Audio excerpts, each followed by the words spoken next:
Hello everyone. Bangladesh की पूर्व प्रधानमंत्री शेख हसीना को कोर्ट के द्वारा दोषी पाए जाने के बाद फांसी की सजा की खबर ने दक्षिण एशिया की जियोपॉलिटिक्स में भूचाल चला दिया है।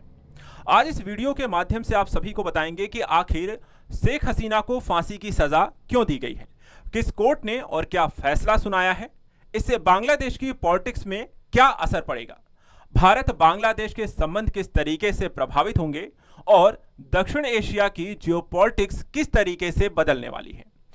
इस ब्रेकिंग न्यूज को बेहतर ढंग से समझने के लिए इस वीडियो को पूरा जरूर देखें। आप सभी का स्वागत है आजाद यूपीएससी एकेडमी में। मैं नावेंद्र सिंह आप सभी को आज बांग्लादेश की इस पॉलिटिकल भूचाल को समझाने का प्रयास करूंगा और समझेंगे कि वर्तमान समय में क्या स्थिति है और इसके प्रभाव क्या होंगे। सबसे पहले देखिए यहाँ पे जो घटनाक्रम डेवलप हुई है, जो ब्रेकिंग न्यूज है कि शेख हसीना को फांसी की सजा तो दी गई है, बांग्लादेश कोर्ट के द्वारा दी गई है।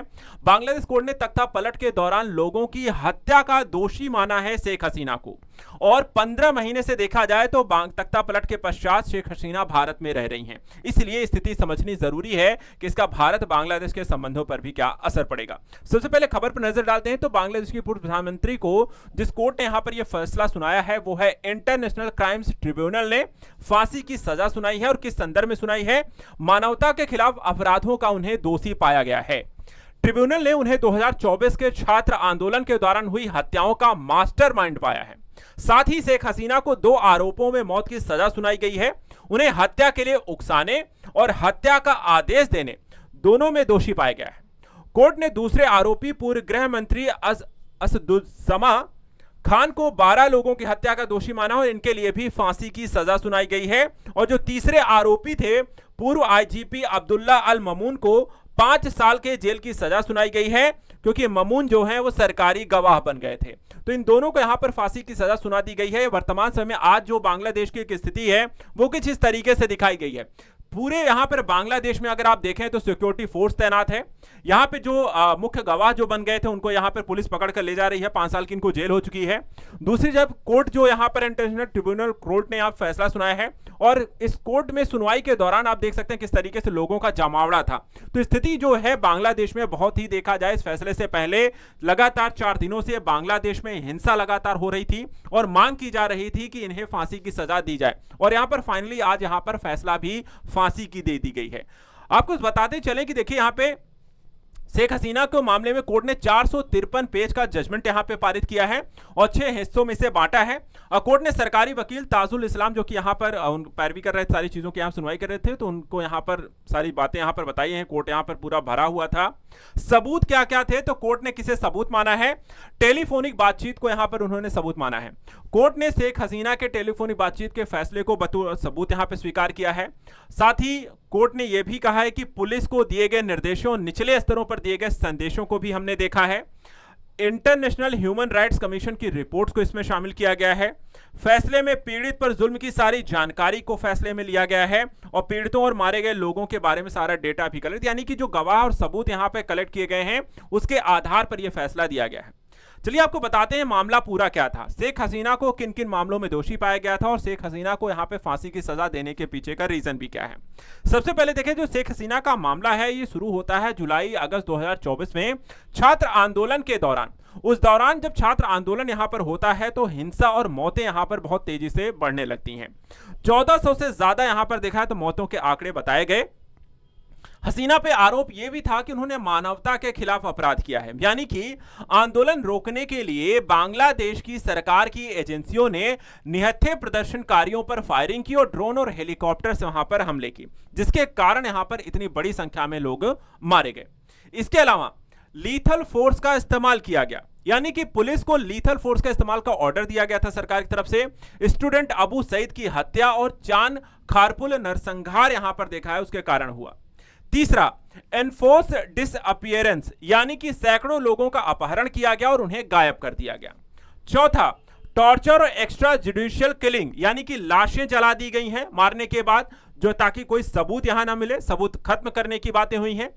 इंसाफ में यहां पर बाधा डालें, यानी कि जो जांच एजेंसियां जांच कर रही हैं, कोर्ट पर यहां पर दबाव और करप्शन जैसी चीजों के माध्यम से सबूतों को खराब करने की कोशिश की गई। चार्जशीट अगर देखा जाए तो 5 मुख्य चार्ज फ्रेम किए गए हैं। केस में प्रोसिक्यूटर्स ने हसीना को यहां पर मास्टरमाइंड बताया था। बता दें जो आरोपी हैं तो यहां पर देखिए सह आरोपी टोटल 203 थे, 3 मुख्य आरोपी थे, तो शेख हसीना, गृह मंत्री और आपके यहां पे आईजीपी, इन्हें यहां पे 5 साल की सजा, बाकी दोनों को सजाए मौत दी गई है। सबूत और गवाहों की बात करें तो टोटल 84 गवाह थे, इसमें सर्वाइवर्स थे, डॉक्टर्स थे, जर्नलिस्ट थे, पूर्व अधिकारी शामिल रहे। शेख हसीना के शूट टू किल ऑर्डर से जुड़े ऑडियो टेप्स और वीडियो फुटेज यहां पर निकाले गए, ड्रोन लॉग्स निकाले गए, हॉस्पिटल के रिकॉर्ड्स इकट्ठा किए गए और लीक कम्युनिकेशंस को यहां पर चेक किया गया और इन सारी चीजों के आधार पर यह सजा सुनाई गई है। पूरा मामला देखा जाए तो बांग्लादेश में जो तख्ता पलट हुआ, जो हिंसा हुई, उसकी घटनाक्रम पर अगर आपको मैं बताऊं तो देखिए शेख हसीना का तख्ता पलट जो हुआ था जुलाई अगस्त 2024 में स्टूडेंट प्रोटेस्ट पर सरकार का एक्शन हुआ, 1400 मौतें हो जाती हैं। 5 अगस्त 2024 को शेख हसीना ने इस्तीफा दे दिया और देश छोड़कर भाग जाती हैं। उसके बाद देखा है तो 8 अगस्त 2024 को मोहम्मद यूनुस के नेतृत्व में एक अंतरिम सरकार का बांग्लादेश में गठन होता है। 14 अक्टूबर 2024 को देखा जाए तो ICT 1 का पुनर्गठन हुआ। इंटरनेशनल यहां पर जो कोर्ट है, ट्रिब्यूनल, उनका गठन किया गया। जस्टिस गुलाम मुर्तजा मजूमदार जो है इसके चेयरमैन बने। 6 जनवरी 2025 को देखा है तो शेख हसीना के खिलाफ गिरफ्तारी वारंट जारी किया गया। इसके बाद 1 जून 2025 को शेख हसीना के खिलाफ केस का ट्रायल शुरू होता है, चार्जशीट फाइल की जाती है। 10 जुलाई 2025 को हसीना पर 5 चार्ज फ्रेम किए जाते हैं। पूर्व IGP अल ममून राज्य गवाह इसके बाद बन जाते हैं। 3 अगस्त 2025 को देखा जाए तो गवाहों के ओपनिंग स्टेटमेंट हुए और 11 घटनाओं का इसमें जिक्र किया गया। 4 अगस्त से 23 अक्टूबर 2025 तक 84 गवाहों के बयान दर्ज हुए और सबूत पेश किए गए और उसके बाद 23 अक्टूबर को क्लोजिंग आर्ग्यूमेंट और यहां पे ट्रायल खत्म हुआ और फाइनली यहां पर आज जो है फांसी की सजा इनको सुना दी गई है। तो यहां पर पूरा मामला जो था बांग्लादेश के तख्ता पलट, छात्र आंदोलन, सरकार के द्वारा कार्रवाई और उसमें यहां पर दोषी पाए जाने के बाद सजा के यहां पर प्रावधान। लेकिन इस इतिहास के पीछे यहां पे जो घटनाक्रम, इसका अपना एक इतिहास। शेख हसीना का देखा जाए तो बांग्लादेश की लंबे समय तक यहां पर प्रधानमंत्री रही हैं, 20 साल उन्होंने बांग्लादेश की सत्ता में शासन किया है। सबसे पहले देखा जाए तो 23 जून 1996 को पहली बार ये प्रधानमंत्री बनती हैं। 2001 से 2009 तक यहां पर विपक्ष की नेता रही। फिर उसके बाद 6 जनवरी 2009 को दूसरी बार प्रधानमंत्री चुनी जाती हैं। 2014 में तीसरी बार प्रधानमंत्री चुनी जाती हैं। 2019 में चौथी बार इन्होंने प्रधानमंत्री का पद संभाला और जनवरी 2024 में ही लगातार यहां पर आपको देखा है 5वीं बार प्रधानमंत्री बनी थी। लेकिन जब 5वीं बार ये जीत कर आती हैं तो उसके बाद जो है जुलाई अगस्त में एक छात्र आंदोलन शुरू हो जाता है 6 महीने बाद। रिजर्वेशन के चलते देश में उठे आंदोलन की वजह से इन्हें PM पद से इस्तीफा देना पड़ा 5 अगस्त 2024 को और फाइनल अगर हम यहां पर देखें तो आज 17 नवंबर को इन्हें फांसी की सजा दे दी गई है। अब इससे पहले देखा जाए तो सरकार परिवर्तन को लेकर के मोहम्मद यूनुस का रोल भी इसमें काफी अहम है। मोहम्मद यूनुस ने अभी हाल ही में देखा है तो एक जुलाई चार्टर भी प्रस्तुत किया। बांग्लादेश के चीफ एडवाइजर मोहम्मद यूनुस ने जुलाई चार्टर जनमत संग्रह रेफरेंडम जो है प्रस्तुत किया है। इसके माध्यम से संसदीय चुनाव के दिन ही यहां पर रेफरेंडम कराया जाएगा। इसके माध्यम से उनका उद्देश्य यह है कि देश में लोकतांत्रिक प्रक्रिया को मजबूत करना। मोहम्मद यूनुस का भी काफी विरोध होने लगा है जब से यहां पर आपको देखा चुनाव को ये टालते हुए नजर आ रहे हैं। और इसी बीच जुलाई 2025 में देश के राजनीतिक दलों, नागरिक संगठनों के बीच जुलाई चार्टर नाम की संविधान सुधार प्रक्रिया शुरू की गई है और इसमें 4 अहम चीजों की बातें की गई। पहला कि भविष्य में चुनाव कैसे होंगे, दूसरा सेना न्यायपालिका की क्या भूमिका रहेगी, तीसरा भ्रष्टाचार मानवाधिकारों से जुड़ी नई नीतियां कैसी होंगी और शेख हसीना पर प्रतिबंध जारी रहेंगे या नहीं। तो फाइनली उन्हें यहां पे सजा दे दी गई है। अब यहां पर देखना यह होगा कि भारत बांग्लादेश के संबंध वैसे ही खराब चल रहे हैं। फांसी की सजा देने के बाद क्या भारत शेख हसीना को बांग्लादेश को सौंपेगा या फिर भारत और बांग्लादेश के संबंध और भी खराब होने वाले हैं। वर्तमान की जियोपॉलिटिक्स पर अगर हम नजर डालें तो भारत फिलहाल ऐसा कुछ करता हुआ नहीं नजर आएगा। यानी शेख हसीना को बांग्लादेश में सजा जरूर दे दी गई है, फांसी की सजा सुना दी गई है, लेकिन भारत शायद शेख हसीना को बांग्लादेश को न सौंपे और इस कारण से भारत और बांग्लादेश के मध्य तनाव की स्थिति बनी रह सकती है। बांग्लादेश लगातार चीन और पाकिस्तान का सहयोग कर रहा है भारत पर दबाव डालने के लिए, लेकिन इसके कारण बांग्लादेश के साथ भारत के संबंध आर्थिक, सैन्य और हर तरीके से देखा जाए तो सुरक्षा के लिए खतरे की घंटी है।